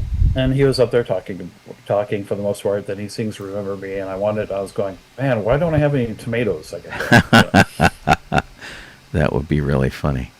But yeah, it was neat, but like in San Francisco, they don't have like the villain from that one, which they usually do. Right. So that was a bummer. They had Which- Agatha, yeah, it looks like. Yeah, over in Avengers Campus. That's pretty cool. Yeah, Syndrome is here. Yeah, which is kind of weird. It's like Agatha. I'm like, well, I mean, I Well, guess she he's was a huge bad guy, last but not year. really anymore. She was a What? big deal last year. Just not a bad guy anymore. Right. But yeah, All right. Well, very cool. Yeah. It looked like Yeah. fun.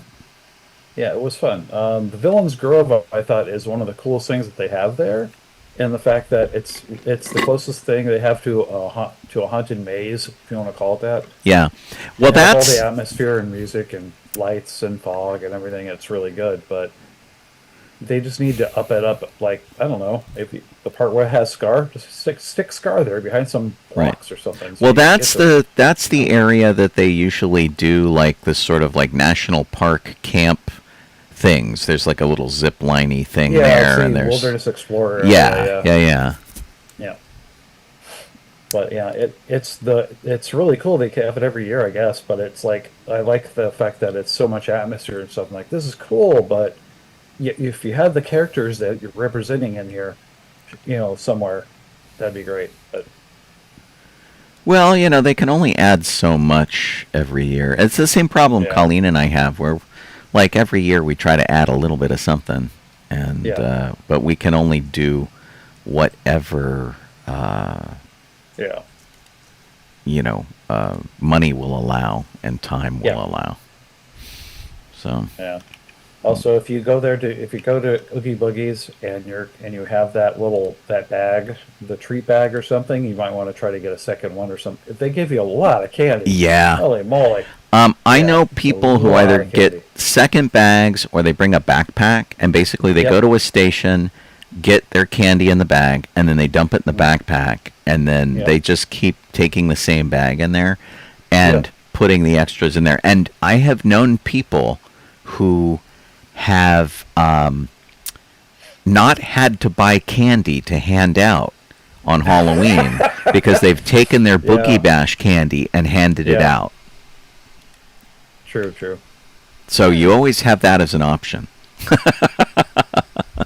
Yeah.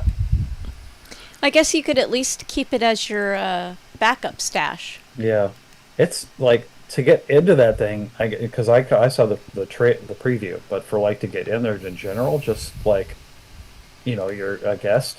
Yeah. It's like something like 160, 175. So it's expensive. Yeah, it really is. More than just a normal park trip. I had fun when we went, but justifying the expense. I suppose that if it's like one of two trips you make to Disneyland ever, but like, did you guys go on any rides or anything? No, I mean, Yeah. and it was only cast members, so you couldn't bring anyone with you. I guess You had to that's be a cast true. member. I guess that's true. So. They only had a couple rides open anyway. Like they had I think a few rides in cars in Radiator Springs, and I think the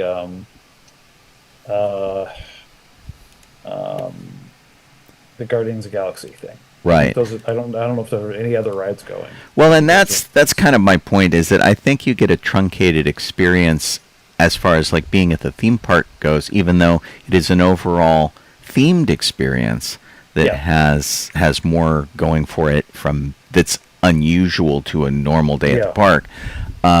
And of course you get to be there in costume, you get candy, it is a Halloween experience. But making it one of your regular park visits, if you want to go on a lot of rides, I don't think you get to do that. If you really want to, if you really want a scary Halloween thing, then this is not where you want to go to, because this is not something that's going to scare anybody. Maybe if you're like Right. 3 years old or something. Right. You know, Well, a little baby.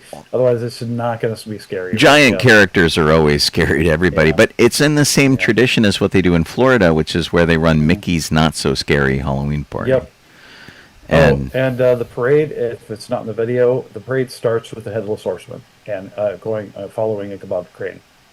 I think it did. I think it did Okay. do that. But There you go. and that's always been a tradition though too. Like they down Buena Vista Street, they always have him and stuff. I should check into DCA before my pass expires and see the Halloween stuff over there. Oh yeah, it's most of the decoration is like I have to say, is mostly like Radiator Springs. They really do that up every year really well. That's The rest of the best park, part. not as much. No, but like over on Buena Vista Street, they have the Headless Horseman statue that's interactive Yeah. with your Magic Band and things like that. And I always kind of dig that. Yeah. So Cool. So, There you go. then the new warning sign on Tiana's Bayou Adventure that Sean said he was going to check out, but he forgot. well, I didn't expect to run into Randy and family, Oh, so I didn't do it. I've got your article up here, so I do have The photo of it. the photo of the sign, which is sad that we need this sort of thing. And I really feel like Disney is trying everything they possibly can before they actually have to bolt seatbelts in that ride. And seatbelts in a water ride is a really hard sell.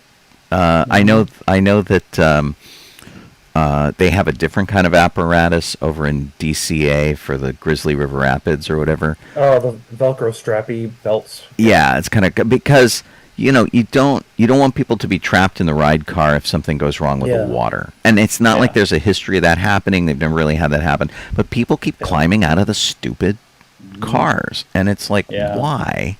Yeah, and for all these years that it's been open, they haven't been doing that, and all of a sudden there's a rash of it. Well, but because it's copycat people are like watching this on the internet, going, "Oh, that looks funny."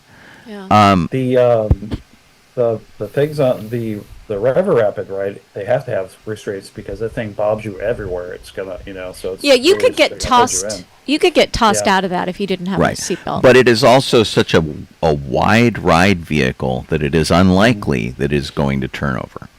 Whereas these logs, it's always a possibility. Well, now I never want to go on that ride. You're saying the logs are going to turn over. Well, I mean, it's never happened. It's just that, it's physically speaking, they can tip from side to side. It's like a kayak. You've seen people tip over in a kayak. But they're also, anchored to tracks and things like that. The sign says, "Attention, this attraction is a turbulent flume ride with high speeds, heights, sudden drops, stops. Remain seated at all times. Failure to stay seated will result in removal from the park." Note that is will. Yeah, it's not an option somebody got out just before the ramp to the final drop, and they stopped the ride immediately. They removed everybody from the log and took them out. And then the people who were not connected to the family who did it got a fast pass ticket to go back on the ride because their ride had been interrupted through no course of their own. And then the other people got to go visit with Disney security. Yep. Somebody in this article said that they went on Tiana's recently. I was trying to lift my feet inside the log, like 3 inches, of course, to avoid getting my feet wet. Before the big drop, they announced on the intercom to keep my feet on the floor at all times. They are not messing around, watching everyone like a hawk. Yep. Yeah, it's kind of nuts. And there's a separate sign that says this attraction may be frightening due to sudden drops, loud noises, and enclosed dark spaces. Remain seated at all times. With the same failure to stay seated will result in removal from the park. Thing at the bottom, and this is a much more serious looking sign than the one previously. Big yellow exclamation points and stuff, and they're like, we are not kidding. Stuff here. There's one that says standing while riding may cause injury. Remain seated at all times. You can be removed from the park. I mean, this is the fourth one. Those who are made uncomfortable by enclosed dark spaces and loud noises should not ride. Remain seated at all times. And they're trying to cover their butt for everything. Somebody going, "Oh, I got scared, and so I tried to get out." No. The signs say don't do this. This one says multiple drops, including a 50-foot drop. Remain seated. Will remove you. Yeah. So it looks like they've got at least 8 signs here Yeah. throughout the ride that say, "We will kick you out," and I think that that's fair. Yeah, I think that that's fair. that's plenty of warning. It really is. Yes, exactly. And then the last item about theme parks this week is the Tokyo Disneyland Resort has Halloween treats. We shared the Halloween treats from Anaheim last week, and now we've got, and instead of having the whole document and forging through everything to make it a little bit quicker, we broke this out and just showed you 3 examples of things from the Tokyo Disney Resort Halloween treats. Right, Colleen chose like highlights from it so that we don't bore you with our crazy scrolling. The first one is a special set of it's a breakfast sandwich, which is got bacon, cheese, potatoes, and a meat sauce on it, and it's kind of interesting looking. I will say pink that bread. it is unfortunate in that it has a Pepto-Bismol pink bun Yeah. on it. Oh no, Klingon blood. I don't know what it looks like, but it is not attractive. You can get it with coffee or iced coffee or a cafe latte or iced cafe latte for a variety of prices.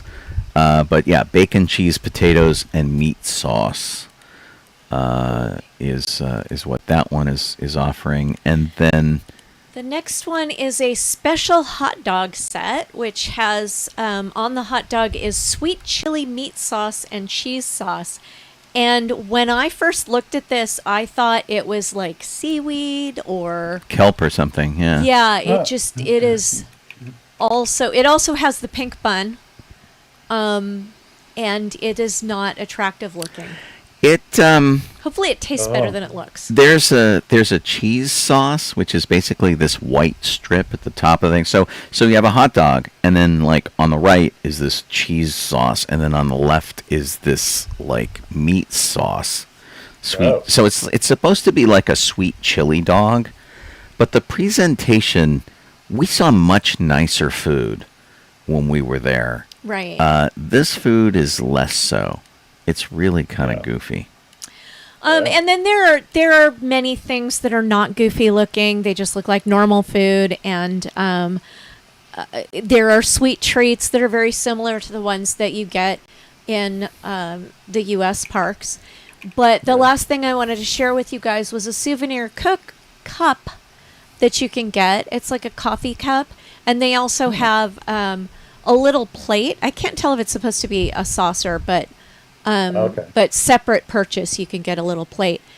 But it's just really adorable. It says, "We're together, nothing too scary." It has a little ghost Mickey and a pumpkin Mickey. And then on the back, it has a castle and some ghosts, and it says Disney Halloween 2026. Oh, okay. Just adorable. Yeah, it's pretty cute.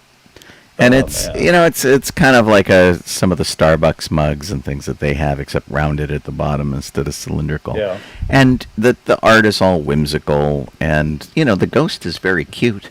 You shared those pictures, right, Sean? Yes, When you they're talked- okay. they're up there right now. All right. I just can't tell. Yep.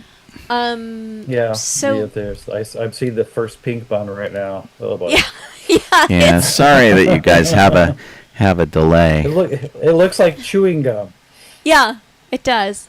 Or like I don't know, something that shouldn't be a photo. So yucky. Yeah. I'm sure it tastes good though. I know that Yeah. I can't remember anything I really didn't like in the parks. No. Sean didn't really care for the soy sauce flavored popcorn very much. Yeah, I didn't like that. But the other flavored popcorns were terrific. Wow. We loved the mochi. We loved the melon bun. There was like so much stuff that we really loved God. that they did. But one of the boy. problems is that like I don't mind when they color the bun of a food or something. Like I've had a black burger at Burger King. I had the Spider-Man burger, which was bright red. That pink is just not an appetizing color. The hot dog bun is rather disturbing. It's gross. Isn't it? It's really kind of gross looking. It looks like seaweed stewed with raisins. Yeah, there is nothing. Yeah, that too. Yeah. Yeah, it's not good. There is nothing about it that looks. I see the good cup now, is though. That's cute. cool. Like the cup. at Yeah. all. Very cute little cup. So shall we move on to the rest in peace section? Yeah, I'll go ahead and take care of that. We lost at the age of 77 Frank Beard.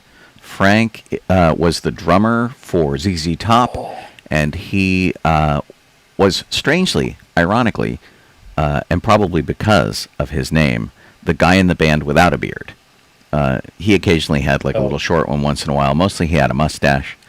But he's the second member of ZZ Top that we lost. Dusty Hill passed away just a couple of years ago. He was one of the guitarists there. Billy Gibbons is last man standing for ZZ Top. Frank has been sick off and on. They were supposed to play a show here at the Hollywood Bowl a couple of weeks back, and they had to cancel the night before.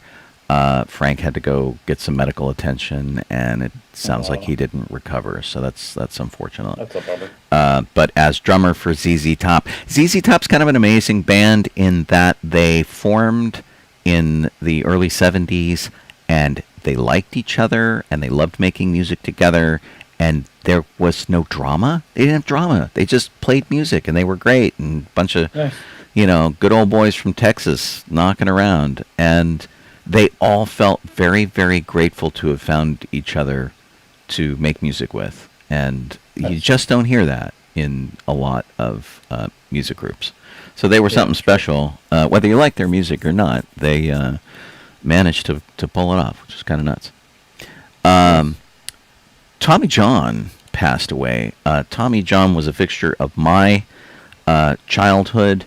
He was a member of the Los Angeles Dodgers and a number of other groups. I think he was a coach for a little while. He debuted with Cleveland in 1963, and he played up to the age of 46 with the Yankees in 1989, and he was pitching for the Dodgers up against the Expos, and he threw his fastball, and something broke in his elbow, and basically he had a tear of his ulnar ligament. Damn. And basically that is a career-ending injury. But he tried everything to get back to it, couldn't make it work, and there was a doctor who came to him and said, look, as a last-ditch effort, we could try this surgery. I cannot promise anything. You may never pitch again, but it's just a thing we haven't tried. And he's like, let's do it. And they did it. It was amazing. Not only did the surgery help him, like he just came back better than before. It was crazy. And so this surgery, which has been named after him, the Tommy John surgery, has revitalized so many different ball players' careers, but it was like 101 odds that he'd be back to do it, and he's like, look, I don't care, I believe in you, and I will be back, period. He was like just dead set that it was going to happen, and they did it. He couldn't feel his fingers. They had to go back and tweak something. I mean, it was just kind of nuts. Gotcha. But this was in like 1975. And then he came back and pitched for like another 15 years. Wow. Kind of amazing. So Tommy John, who had the surgery named from him, just got a second shot at his career. Absolutely crazy. Okay. Screaming Mad George has passed away. He's a special effects man, died at the age of 70. He worked on Nightmare on Elm Street and other stuff. He was a big fan of kind of like surreal special effects, really weird stuff. He did Predator, Big Trouble in Little China, Poltergeist 2. He worked on the same Nightmare on Elm Street movie that I did, which was Dream Warriors. He did Bride of Reanimator, a whole bunch of other stuff. And he didn't think he was a horror artist. He just thought he was a surrealist, which is really kind of an interesting tack to take.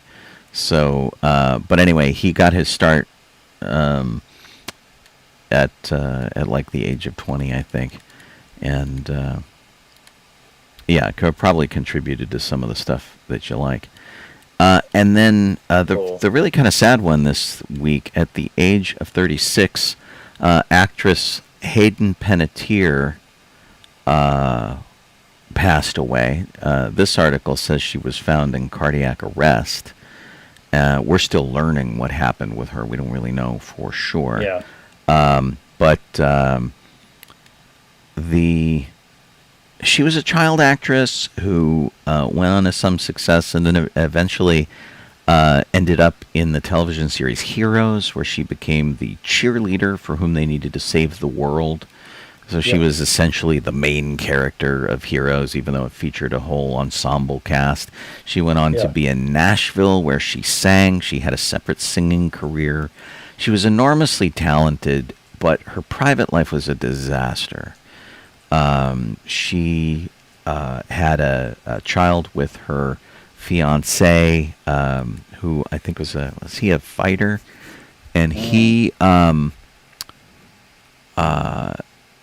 had postpartum depression that was just awful. It like wouldn't quit, and she was freaked out. She's like, I just had a baby. How can I feel like this? Why don't I care? She mentioned it on a talk show about how terrible it was, and then she lost her like Neutrogena contract. They said that they used her morality clause for talking about like women's mental health, which is crazy. It's like, and she's very specifically said, look, we don't talk about this enough. This is really serious, and a lot of women go through this, and we need to be aware of it. And she lost her contract. She had crazy relationship stuff up and down. She gave up custody of her daughter to her fiance because she didn't think she was doing her justice. It's just a poor, terrible. Like, her career was great and her private life was awful. And she wrote a memoir at like the age of 30 or something, and that was called This Is Me, and it just came out. It came out in May, I guess, and talked about how crazy her life had been. So anyway, she was on nobody's bingo card. Have you seen the photos of Hayden Panettiere and Michelle Trachtenberg together? They starred in a movie together. They were in Ice Princess together. Yeah, and it's actually, it's really interesting because that movie, for some people, was sort of their queer awakening moment, where there is this very kind of serious undercurrent of gay character attraction kind of a deal. And a lot of people cite that movie as the movie that like kind of woke them up and went, oh my God, I'm gay. I had no idea. And so, yes, that was a really interesting thing. And it's terrible, of course, that we've lost both of those actresses. Michelle Trachtenberg passed away at a very similar age. At age 39. Yeah. From complications from diabetes. Just awful. And so, man, it does not pay to be a child actor. There are very few that made it through life unscathed.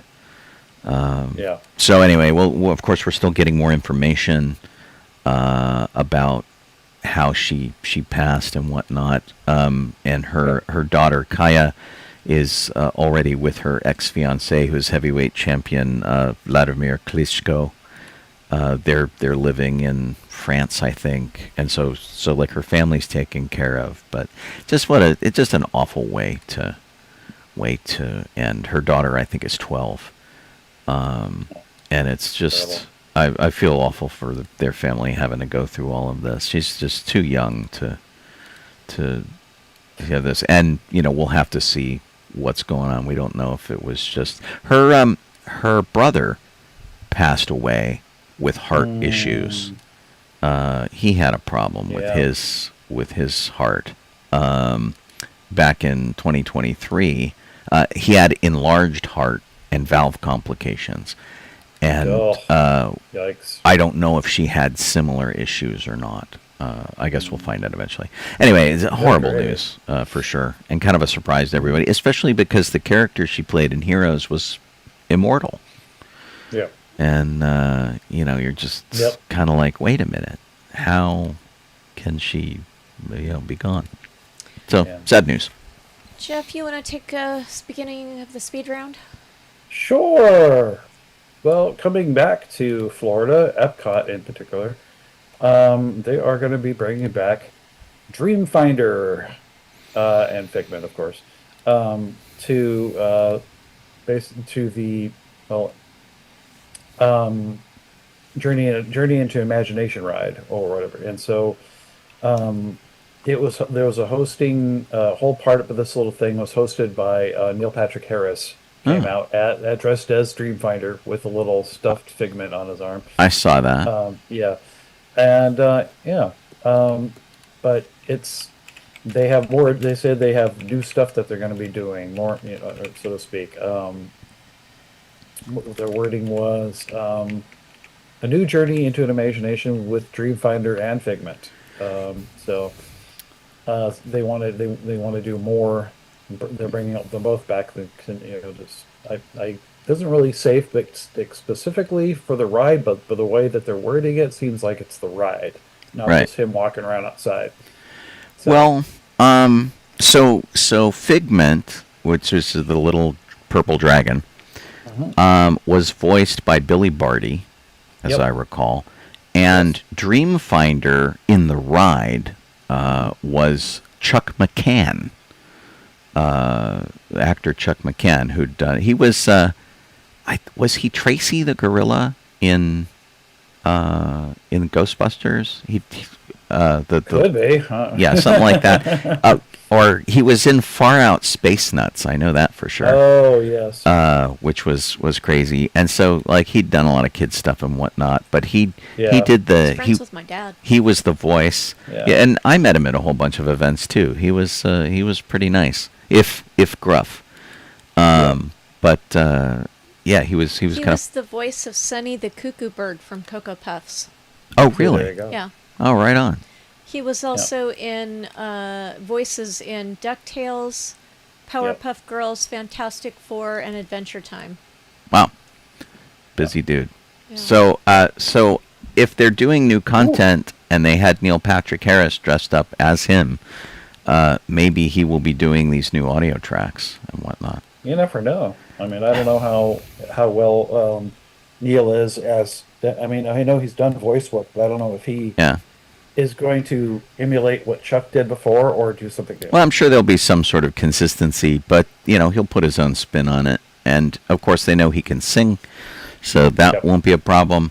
And these are fan favorite characters. Like they changed the show and truncated things and messed things up. Took Figment out for a while, I think, and then put him back because people complained so much and you got rid of my favorite thing. Yeah. So it was. They literally chopped a big hunk out of the ride, so to speak. Yeah. Yeah. Super crummy.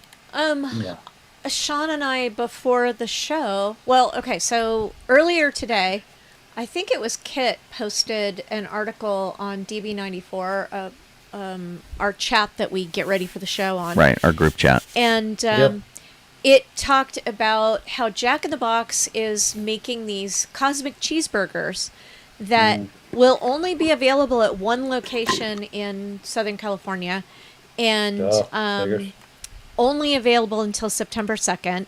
And I opened up the article, and the location is in the city next to ours. So, we live in Westchester.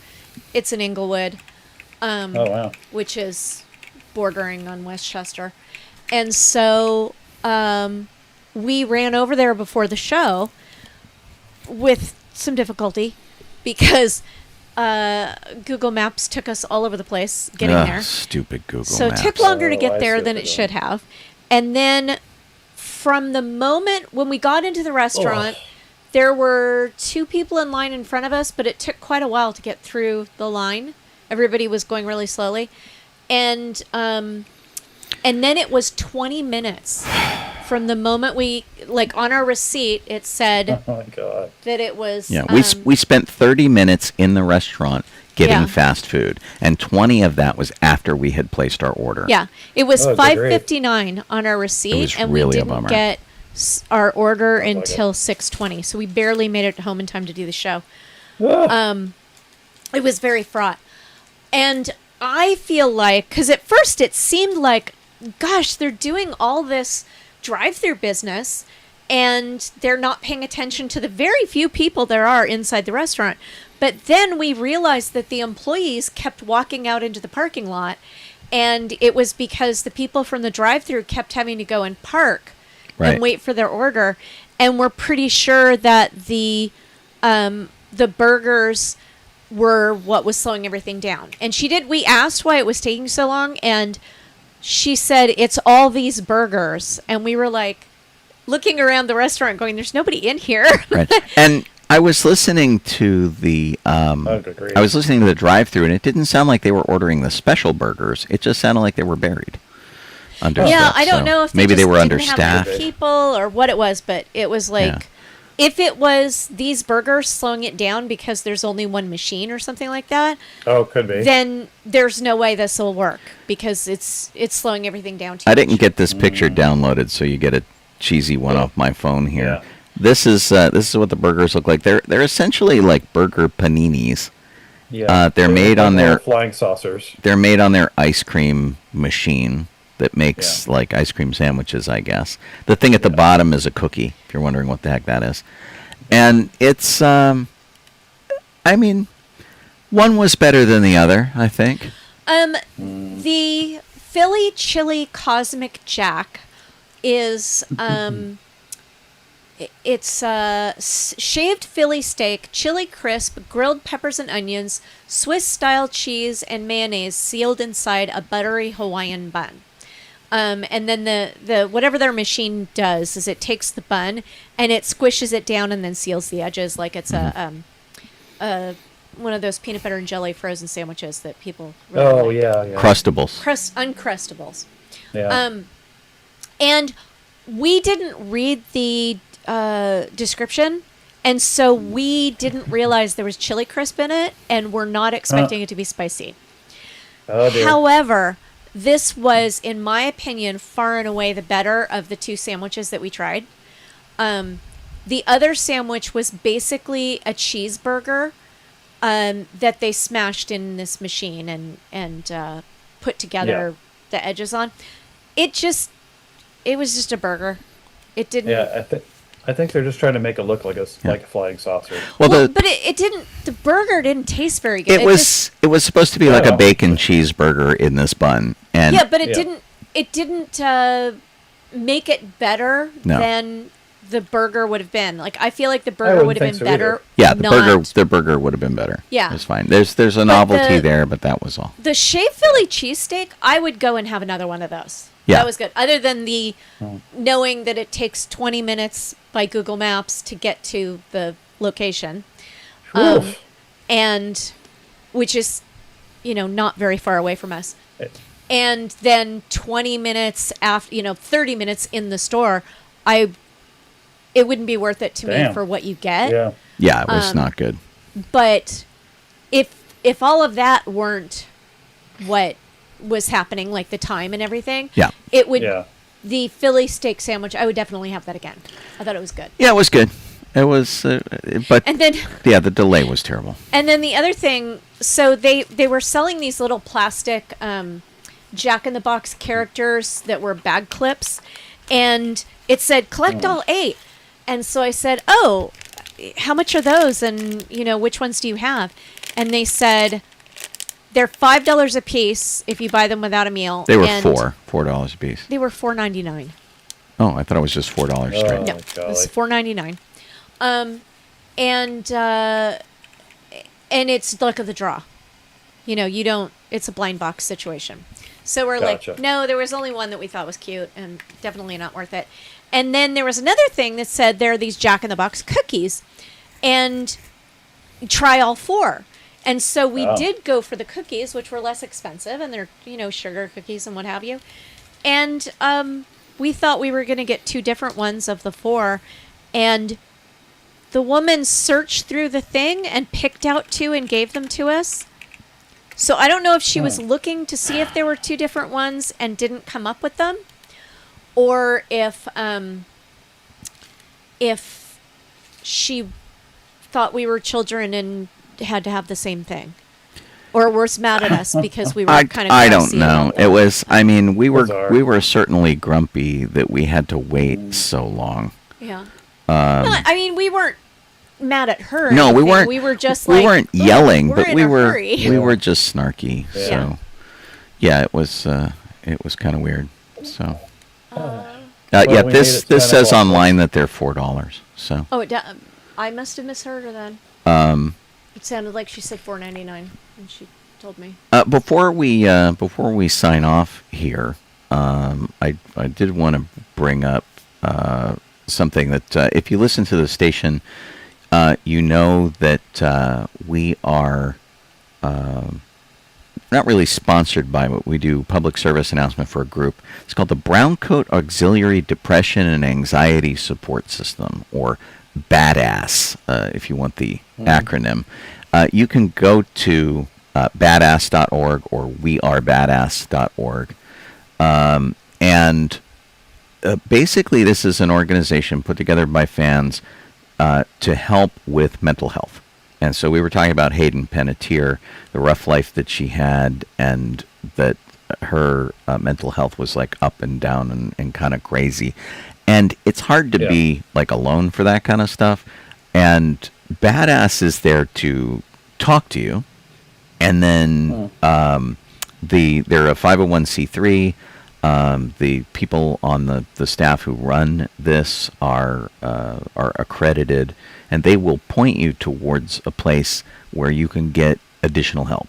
And so Colleen and I were talking about how terrible it is that we have such a poor mental health support system in our nation. We used to be a little better about it, and then various things sort of have chipped away at that infrastructure, and now there's not a lot of things for that. But you can go, if you want to talk to somebody, you can go to badass.org or wearebadass.org, and they'll hook you up, and it's a good thing, because certainly we'd really hate to have anybody go the way of Hayden Panettiere.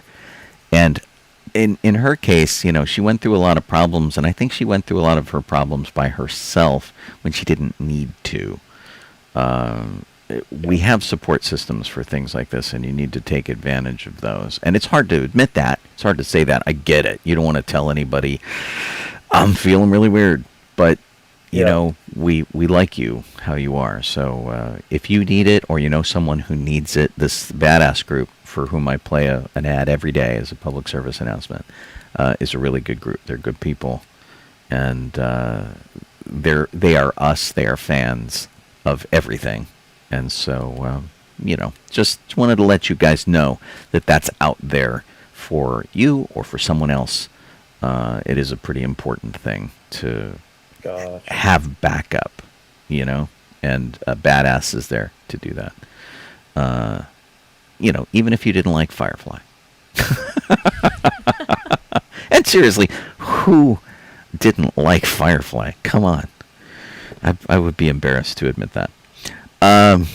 Thanks for hanging out with us. Big thanks to Kit again for doing our show document and all the production stuff that she does. If there's something funny over on DB94, the chances are very good that she posted it on the Facebook page. If you're watching us on Facebook, Twitch, or YouTube, and there's a way to like or subscribe or whatnot to let us know that you were there. We appreciate when you do, and if you're already doing it, thank you so much. You guys are truly our heroes. We don't do this to make money. We do it because we're crazy, and we've been doing it for 15 years, and we just can't stop. So here we are. But it's good to know that you guys are out there.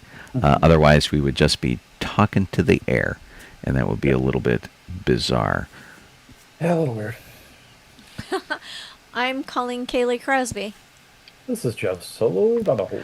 I'm Sean Obi-Shawn Crosby, and as always, may the Force Force be with you. With you. Let's see. We'll give some credits to y'all over on the video side.